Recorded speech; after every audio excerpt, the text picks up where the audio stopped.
Much, Bruce. Robert? Well, I hate to bring bad news, but that's really all I do, actually. The fact is, people have been asking me yesterday and today, as well as at pretty much everywhere else that I speak, what can we do to encourage the moderates? And I've got to tell you that there are moderate Muslims, but there is no moderate Islam. That is an unpleasant fact, but it is a fact, and I'll explain.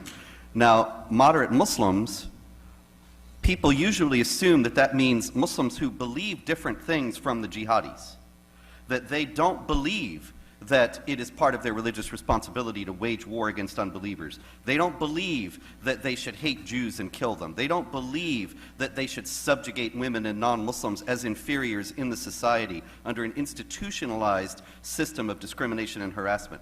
There is actually no such Islam. People talk in the West and they take advantage of our ignorance about Islam to mislead people into complacency. I'll give you an example.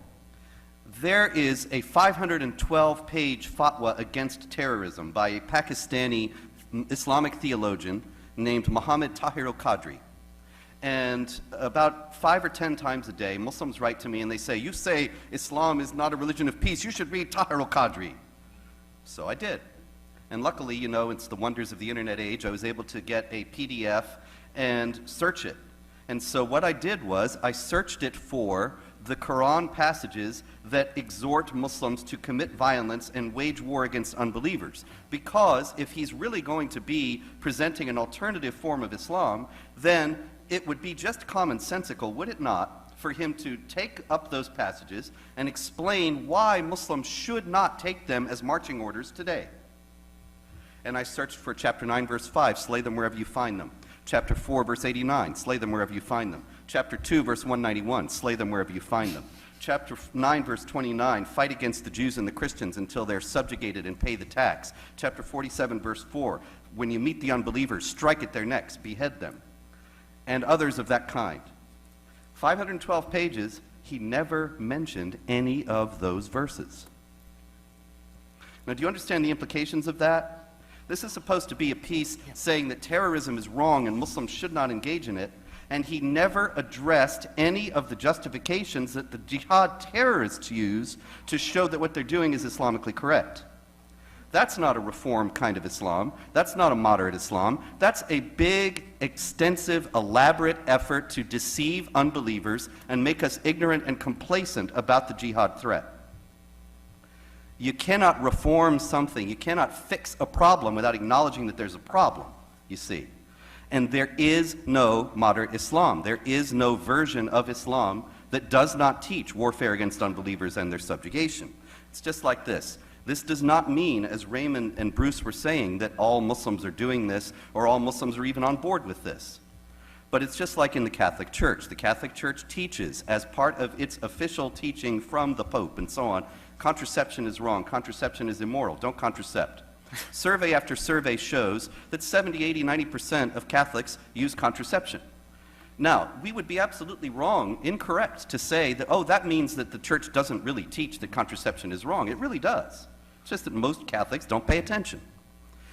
Islam really teaches warfare against unbelievers. A lot of Muslims don't pay attention. That's just great. The problem is they have no theological leg to stand on in Islam, and therefore when they're challenged by the jihadis, and even when their children are recruited by the jihadis, they don't have any answer. The thing is, people have a lot of influences in their lives. Many of you have a religion, but you also have other perspectives, other priorities, other beliefs, and all of these things are complicated in everybody's heart and soul and mind. So that you have a spectrum of belief, knowledge, and fervor. Some people are very knowledgeable and very devout, whatever their religion may be, and some people bear the name of the religion, but they couldn't care less, or they don't know, or they're just more interested in something else. That's what moderate Muslims really are. They are people who just want to live their lives. If you talk about Muslims who are aware that the Quran and the example of Muhammad and Islamic law all teach warfare and conquest and subjugation of unbelievers, and who reject that, and who say that must not be done, you're talking about maybe 5 or 10 people. I mean worldwide. out of 1.6 billion.